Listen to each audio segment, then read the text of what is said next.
Berikut hasil analisis saya yang dikumpulkan dari beberapa sumber dan referensi data terpercaya. Pertama, pindah ibu kota dari Jakarta ke Kalimantan adalah skenario besar dari Cina. Kenapa? Karena Kalimantan mempunyai peran penting dan posisi strategis bagi program obor One Belt One Road sebagai pintu masuk Cina untuk menancapkan hegemoninya lebih dalam di kawasan Asia. Dan Kalimantan secara geografis juga sangat dekat dari Cina. Dan juga secara demografis, komposisi warga keturunan Cina di Kalimantan cukup dominan dan kuat. Jadi, Kalimantan memang sangat seksi di mata Cina dan wajib dikuasai. 2. Sesama kita ketahui, ibu kota adalah center of gravity sebuah negara. Di dalam peperangan militer, ibu kota adalah simbol penaklukan dari sebuah negara. Apabila ibu kota negara berhasil direbut dan ditaklukkan, berarti itu akan sama dengan keberhasilan menaklukkan dan menguasai negara.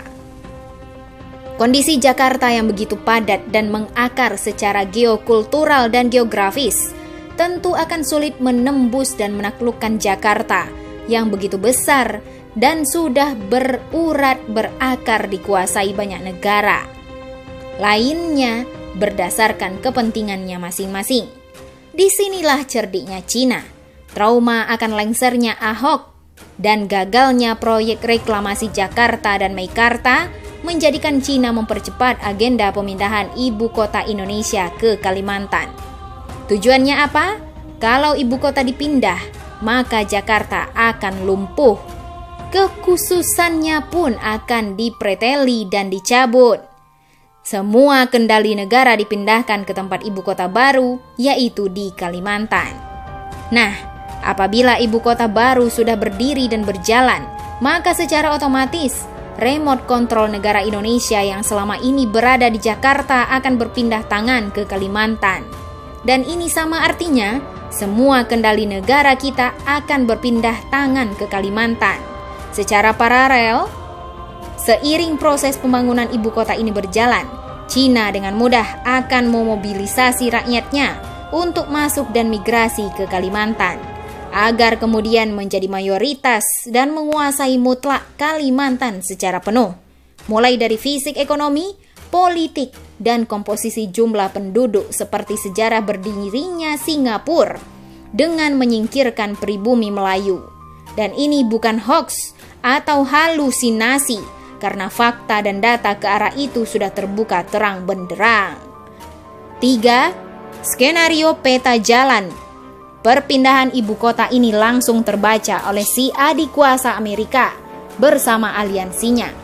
Kalau Kalimantan menjadi pintu masuk program obor Cina, maka Papua adalah pintu masuk program TPP, Trans-Pacific Partnership, Amerika dan aliansinya untuk membendung hegemoni Cina di Asia Pasifik. Papua sejak masa Perang Dunia Pertama dan Kedua pun sudah memiliki arti penting bagi Amerika. Bahkan juga secara kebijakan pertahanan, Amerika sudah menjalankan konsep US Indo-PACOM, yaitu membentuk border aliansi segitiga India, Australia, Jepang untuk menghadapi Cina.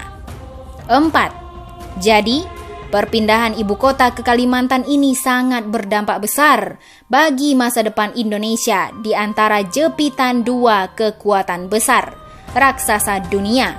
Perpindahan ibu kota ke Kalimantan adalah simbol kemenangan Cina atas Amerika dalam merebut dan menguasai Indonesia.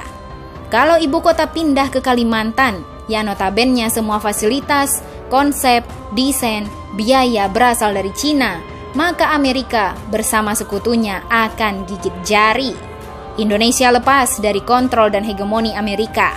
Wajah Indonesia akan berganti menjadi Indo-Cina. Indonesia yang selama ini American boy hanya tinggal sejarah dan cerita lama. So pasti dampak perpindahan ibu kota ke Kalimantan, semua yang terkait penguasaan atas tanah, bumi, air, birokrasi, sumber daya alam, Aparatur semua bergeser, serta juga pindah berada di bawah kendali ibu kota baru, made in China. 5. Melihat skenario ini, Amerika langsung memainkan skenario tandingan rusuh Papua untuk memecah konsentrasi, menjegal rencana perpindahan ibu kota ke Kalimantan, atau juga akan memutilasi Papua dari Indonesia dengan ancaman Papua merdeka dan menjadi milik Amerika sebagai basis dan pintu masuk hegemoninya di kawasan Asia Pasifik. Karena pasti Amerika tidak akan rela ladang suburnya selama ini akan diambil alih Cina karena sumber kekayaan alam Papua yang melimpah serta letak geografis Papua yang tepat berada di tengah kawasan yang menghubungkan Amerika dengan Asia Pasifik Australia. 6. Pihak istana tentu sangat paham dan hati-hati dalam menghadapi manuver propaganda rusuh Papua yang begitu masif dan terencana ini. Makanya jangan heran, aparat khususnya Polri serta istana seperti gagap menghadapi situasi ini. Bayangkan, hanya dalam hitungan menit dan jam, rusuh anarkisme Papua begitu cepat meluas, masif, bahkan sampai ke depan istana dan Mabes TNI mengibarkan bendera bintang kejora menuntut mereka secara terbuka. Padahal, kalau kita lihat antara perbandingan kekuatan TNI Polri dengan perusuh Papua bukanlah apa-apanya. Namun, yang terjadi sebaliknya, korban nyawa dan pembakaran pun sudah merebak terjadi di Papua. Sorong, Manokwari, Fakfak, Wamena, Jayapura, semua membara serentak bergerak menuntut merdeka. Anehnya lagi, sudah jelas rusuh ini begitu radikal, anarkis dan tuntutannya merdeka. Menko Polhukam Wiranto yang dulu juga menjabat Panglima ABRI ketika rusuh Mei 1998 meminta aparat persuasif tanpa senjata. Apa yang terjadi kemudian?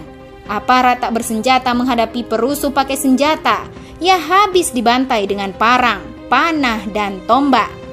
Jadi aneh juga kalau penanganan rusuh Papua rezim saat ini bagai putri malu alias macan jadi kucing.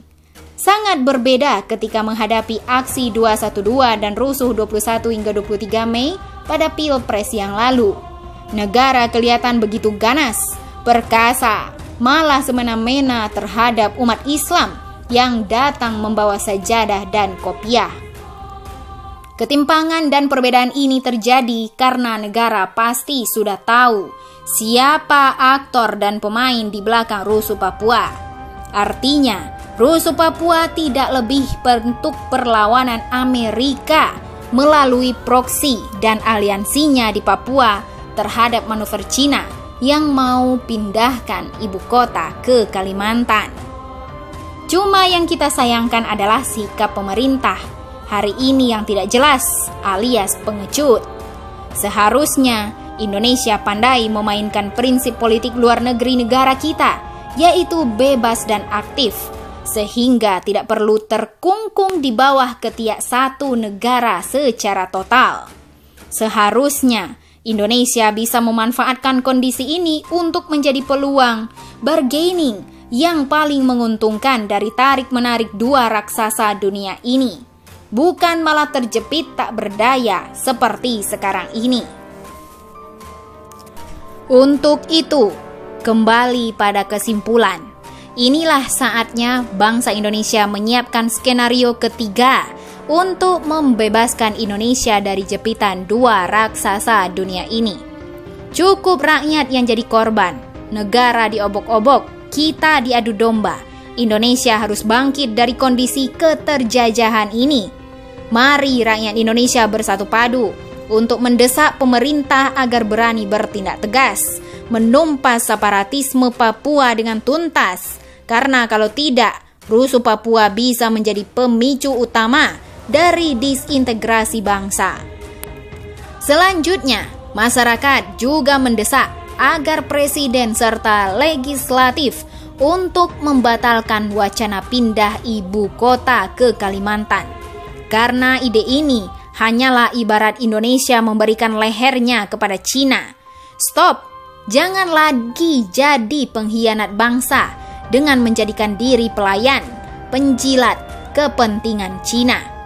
Mari kita kembalikan Indonesia sebagaimana amanah konstitusi kita, yaitu menjadi bangsa yang bersatu, berdaulat, adil dan makmur di bawah panji Pancasila. NKRI harga mati, insya Allah. Oleh Anton Permana, alumni Lemhanas PPRA L8 tahun 2018. Bagaimana menurut Anda?